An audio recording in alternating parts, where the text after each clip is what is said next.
आजकल पाकिस्तानी यूट्यूबर्स को जहाँ कुछ टुकड़े नज़र आ जाएं तो वहाँ पहुँच जाते हैं, और ख़ास तौर इंडियन ऑडियंस और वो एक्सट्रीम राइट विंग ऑडियंस जो हैं, इनका बहुत बड़ा एक टारगेट बने हुए हैं। और ये ऑडियंस भी इन पर जो है वो उछलते हैं इनकी बातों पर। इनका मकसद साफ है कि अपने मुल्क का डाउनफॉल आया है, वहाँ रोटियां नहीं मिल सकती, वहाँ कुछ नहीं मिल सकता, आटा भी बहुत महंगा हो गया है, इसलिए ऐसा करो कि चापलूसी करो यहाँ पर राइट विंग की। इस राइट विंग को खुश करो, क्योंकि सरकार भी इसका रुझान राइट विंग की तरफ है, तो इनको खुश करो और अपने लिए टुकड़े जमा कर लो। इसी कड़ी में उस नमाज के एपिसोड को लेकर ये अब अपनी अपनी राय दे रहे हैं, टिप्पणियां कर रहे हैं। आप इसी टिप्पणी की कड़ी में एक आरजू काजमी की इस बोली को सुनिए। आप इंडिया में देखें, कहीं भी रोड पे बैठ जाते हैं नमाज पढ़ने के लिए, और ट्रैफिक रोक दी, ट्रैफिक जैम हो गई, उसके बाद अगर कोई हटाएगा तो जी बहुत गलत कर दिया आपने, मुसलमान नमाज पढ़ रहा था। तो मुसलमान को ये नहीं पता कि उसने कहाँ बैठ के नमाज पढ़नी है और कैसे पढ़नी है। तो आरजू काजमी के मुताबिक हिंदुस्तानी मुसलमानों को ये पता नहीं है कि नमाज कहाँ पढ़नी है, कहाँ नहीं पढ़नी है, और वो जाहिल हैं।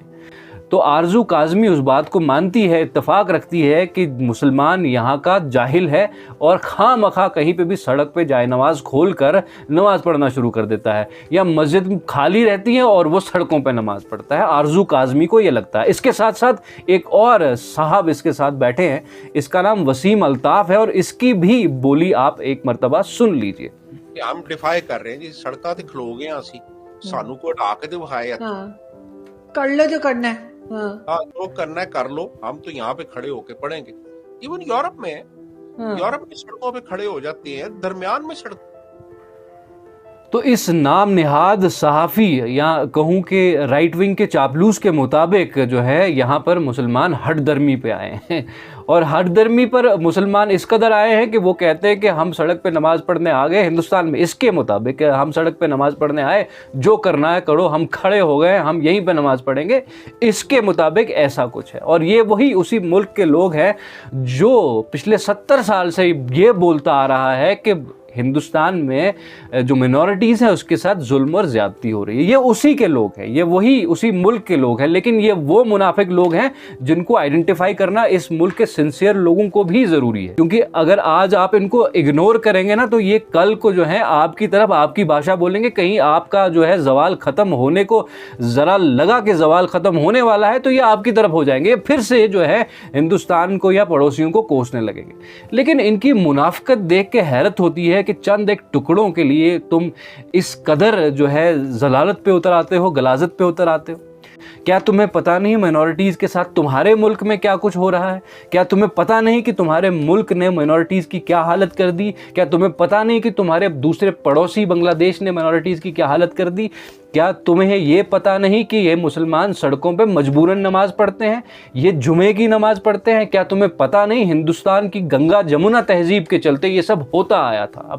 मैं तुम्हें एक एग्जाम्पल के तौर पे बताऊंगा। मैं जम्मू कश्मीर का रहने वाला हूँ, कश्मीरी हूँ, ठीक है, बुनियादी तौर पे कश्मीरी हूँ। और कश्मीरी होने के बाद तुम्हें एक कहानी बताता हूँ कि यहाँ पर अमरनाथ यात्रा हर साल होती है, हर साल अमरनाथ यात्रा होती है। अमरनाथ यात्रा करीब 2 या 3 महीने चलती है, मुझे जितना मालूम है। उस 2-3 महीने में जो जम्मू और कश्मीर का हाईवे है ना, जम्मू और कश्मीर के बीच में जो रोड है, वो कई कई दिन तक आम लोगों के लिए, आम शहरियों के लिए एक्सेसिबल नहीं होती है, और लोग बर्दाश्त करते हैं। लोग बर्दाश्त इसलिए करते हैं क्योंकि यहाँ गंगा जमुनी तहजीब है, और यहाँ पर तुम जैसे मुनाफिक नहीं हैं जो आग में घी डालने का काम करते हैं। यहाँ पर लोग सड़कों पर नमाज पढ़ते हैं, वो मजबूरी की वजह से पढ़ते हैं, वरना कोई नहीं पढ़ता।